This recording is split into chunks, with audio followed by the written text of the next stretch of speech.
Objek apa? Action. Oke, assalamualaikum warahmatullahi wabarakatuh. Ini konten kedua bersama Mas Rahman. Dia adalah penasehat komunitas jurnalis Sumeneb. Sejak umur berapa tahun pindah ke Sumeneb? Saya hijrah dari pulau itu sejak tamat pendidikan SLTP atau sanawiyah sekitar tahun 1996.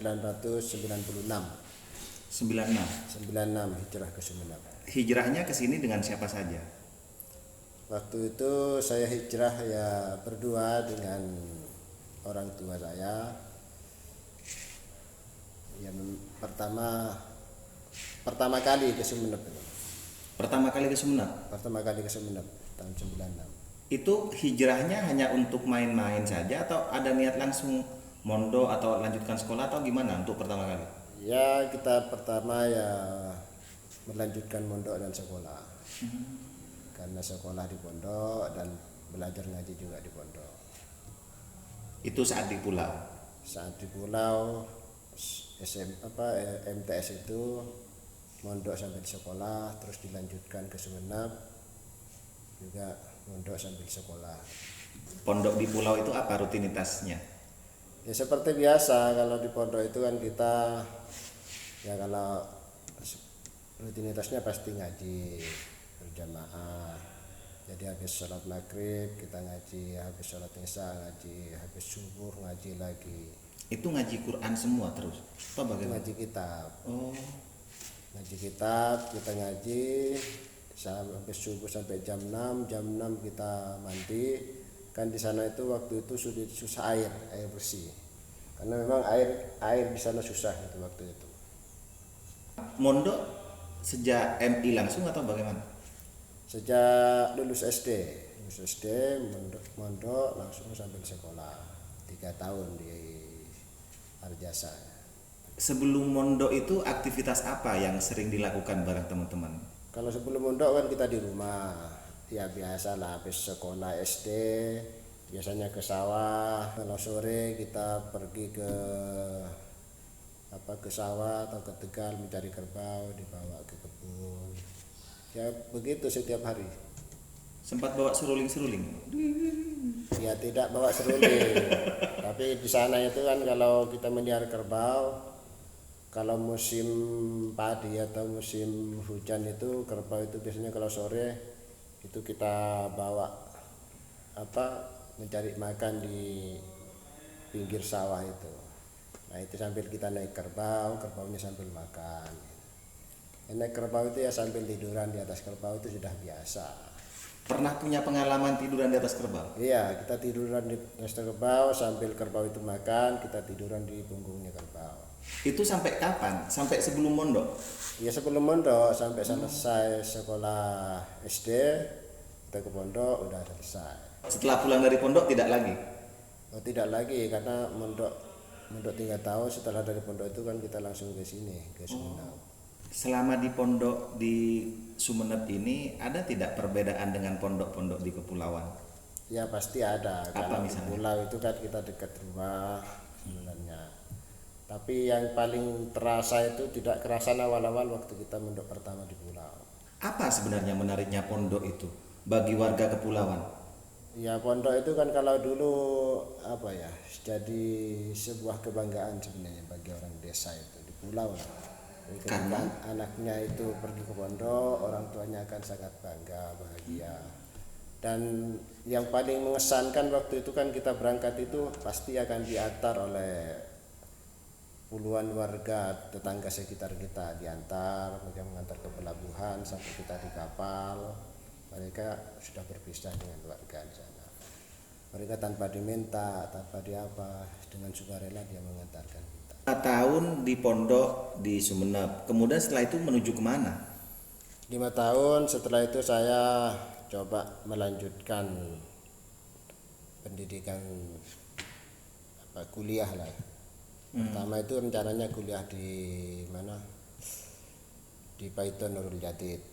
Karena basisnya masih pondok. Masih pondok. Jadi saya sudah ke sana mendaftar. Setelah mendaftar kemudian balik itu mampir di Surabaya, YIN Sunan Ampel waktu itu. Mendaftar lagi di sana. Jadi antisipasi kalau misalnya di pondok tak lulus, mungkin di YIN lulus. Nah, ternyata sampai di pondok itu juga lulus, di YIN juga lulus. Akhirnya saya ngambil yang terdekat. Apa pertimbangannya ketika itu? Ya pertimbangannya yang terdekat. Kalau ke Paiton itu kan kita harus perjalanannya cukup jauh. Dan waktu itu saya memang berangkat sendiri. Berangkat sendiri maksudnya gimana? Iya, dari pondok berangkat ke sana sendirian. Oh, tidak ada teman seangkatan? Tidak ada. Jadi kita bonek lah istilahnya ke sana. Berangkat sendiri, bahkan sudah kesasar berapa kali sebelum nyampe ke Paiton itu sudah pernah saya alami. Karena memang tidak tahu rutenya itu. Sejak kapan punya kebiasaan terobos-terobos sendiri? Ya waktu itu, waktu pingin kuliah itu coba berangkat sendiri tanpa tidak uang, hanya pinjem, bermodal pinjem uang untuk pendaftaran. Ya hanya bonek saja, kita pengen tahu rasanya kuliah gimana. Itu sempat terfikir kalau misalkan keterima nanti apakah akan mondok ataukah akan pulang pergi Madura, Jawa gitu. Itu bagaimana rencana awal sebelum ngebonek itu, pikirannya bagaimana? Ya enggak, rencana awal kita yang memang yang penting kita keterima dulu, bagaimana sudah urusan belakangan gitu. Sering buat keputusan seperti itu, dilakukan dulu gimana-gimananya belakangan. Iya, kita memang biasa seperti itu kan. Ya seperti kita mondok kan. Mondok kita kan nggak tahu mau dia jadi apa di pondok, kita tidak tahu. Yang penting kita sudah husnudzan, kita akan mendapatkan ilmu yang memang dibutuhkan untuk kita di masa depan. Berapa tahun perkuliahan ditempuh? Kuliahan saya ditempuh alhamdulillah 4 tahun. Setelah 4 tahun kemudian 4 tahun selesai. Setelah 4 tahun saya coba cari-cari pekerjaan dari Surabaya itu 1 tahun. 1 tahun berada di Surabaya kerja apa? Pertama itu saya mencari pengalaman kerja itu menjadi sales. Sales apa? Sales keliling-keliling kampung, keliling rumah itu. Itu dulu ada sales jualan regulatornya kompor gas itu. Bawa regulator itu kita jalan ditawarin ke rumah-rumah warga. Itu berjalan sekitar 1-2 bulan. Tidak berlangsung lama, kemudian setelah itu ada informasi yayasan yang membutuhkan tenaga pengajar. Terus? Yayasan namanya Himatun Ayat, Himpunan Penyantun Anak Yatim. Itu ada di daerah kalau dulu dikenal daerah Doli itu. Sekitar itu ada yayasan membutuhkan itu. Kemudian kita coba daftar dan diterima. 1 tahun saya di sana mencoba berbagi ilmu lah dengan anak-anak di sana. Oh, berarti setelah jadi sales kemudian jadi pengajar, hanya itu Jadi pekerjaannya. Iya. Setelah itu apa pertimbangan pulang ke Madura? Setelah itu kita pulang ke Madura, rencananya mau ngajar kembali ke rumah di kampung. Ternyata Sempat pulang 1 tahun mengajar. oh, berarti dari kuliah sempat pulang ke pulau lagi? Sempat pulang ke pulau 1 tahun. Terus? 1 tahun ngajar. Setelah 1 tahun ternyata kebutuhan finansial ternyata tidak tercukupi dengan mengajar itu. Akhirnya mencoba lagi mencari peluang kerja yang lain. Saat itu per bulan berapa diberikan gaji di pulau? Saat itu 1 bulan itu digaji 50.000. Tidak cukup pastinya sebulan. Ya pasti sangat tidak cukup lah. Kita ngajar tiap hari, kalau musim kemarau naik motor, Kalau musim hujan kita naik kuda. Ngajar naik kuda. Iya, sempat naik kuda. Itu bagaimana ceritanya naik kuda itu? Ya kan waktu hujan-hujan, tempatnya lumayan jauh, ada sekitar 3-4 kilo lah dari rumah itu. Jadi kita ke sana ya, ke sekolah itu naik kuda, karena kebetulan saya juga punya kuda. Jadi selama 1 tahun pernah mengajar naik kuda. Pernah mengajar naik kuda. Apa suka dukanya? Ya kalau naik kuda itu kan sudah kebiasaan saya waktu kecil naik kuda.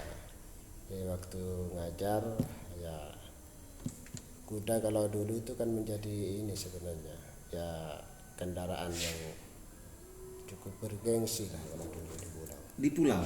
Iya, naik kuda itu karena kebutuhan itu kan bisa disupport oleh kuda. Kita mau mengangkut hasil pertanian dari sawah ke rumah diangkut pakai kuda.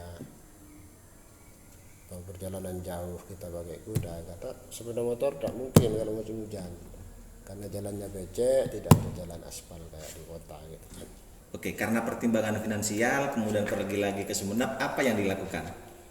Nah kemudian Ya agak nyaring lah. pergi ke Sumeneb itu Karena alasan finansial pergi ke Sumeneb, kemudian apa? ke Sumeneb itu ya cari informasi ke teman-teman yang waktu dulu kuliah. Ternyata ada tawaran untuk jadi kameramen TV. Oke, TV apa pertama kali? Pertama itu saya TV apa ya, TV RCTI RCTI. pertama, kemudian pindah ke SCTV. Itu RCTI berapa tahun? Ya tidak sampai 1 tahun kayaknya. Saat masuk pertama kali di TV itu secara finansial sudah membaik. Alhamdulillah, karena waktu jadi kameramen itu kan kita dibayar setiap berita tayang itu dibayar 100.000.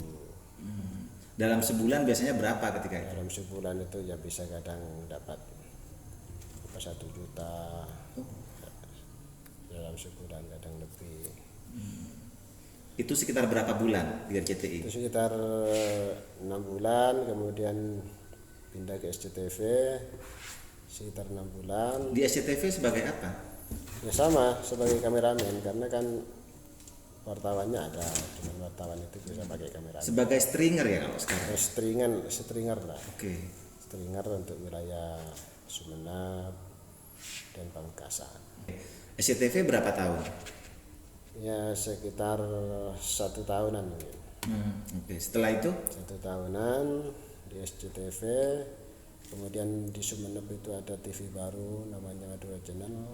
Saya juga bantu di sana. Sebagai apa? Ya sebagai wartawan. Wartawan Madura Channel. Wartawan Madura Channel 1 tahun, dari awal dari nol itu sampai 1 tahun berjalan. Nah setelah itu ada peluang TVRI membutuhkan wartawan wilayah Pamekasan Sumeneb. Ini saya masuk, daftar, keterima. Pertama kali menjabat sebagai wartawan, pertama kali menjadi wartawan langsung TVRI.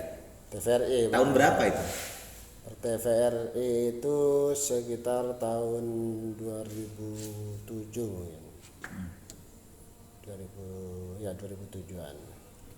Oke, terus sampai berapa tahun? 2007, 2008, 9, 10, 11. Nah 2011 itu saya pindah lagi karena ada lowongan di Trans 7 dan masuk di Trans 7 mulai 2011. 2011 di Trans 7. Iya. Sampai sekarang. Sampai sekarang. Sepulang dari mengajar di pulau, kemudian pergi ke Sumeneb, itu langsung stay di Pamekasan. Iya. Apa pertimbangannya stay di sana? Karena waktu itu wartawan televisi itu banyak yang stay di Pamekasan. Jadi karena saya awal memulai itu di wartawan televisi, ya saya stay di Pamekasan sambil lalu belajar ke teman-teman cara pengambilan gambar berita yang baik dan benar. Di Sumeneb ketika itu belum ada wartawan. Sumeneb untuk wartawan televisi sudah ada. Waktu itu ada JTV. JTV. Oh, siapa JTV pertama kali? JTV dulu itu namanya Mas Lukman di Sumeneb. Itu wartawan pertama di Sumeneb. Wartawan TV Wartawan pertama. TV pertama di Sumeneb. Tahun 2006. Ya sekitar 2006. Oh. Terus berapa tahun berarti di Pamekasan? Pamekasan itu saya ya sampai masuk di Trust 7 itu 2011 itu. Baru pindah ke Sumeneb. Sampai di Trans 7 itu masih hanya dengan Mas Lukman. Iya awal-awal Itu sekitar berapa tahunan masih hanya dengan Mas Lukman? sekitar 2-3 tahun mungkin. 2-3 tahun terus JTV berganti orang, diganti Mas Roni Tahun berapa itu kira-kira? sekitar tahun berapa ya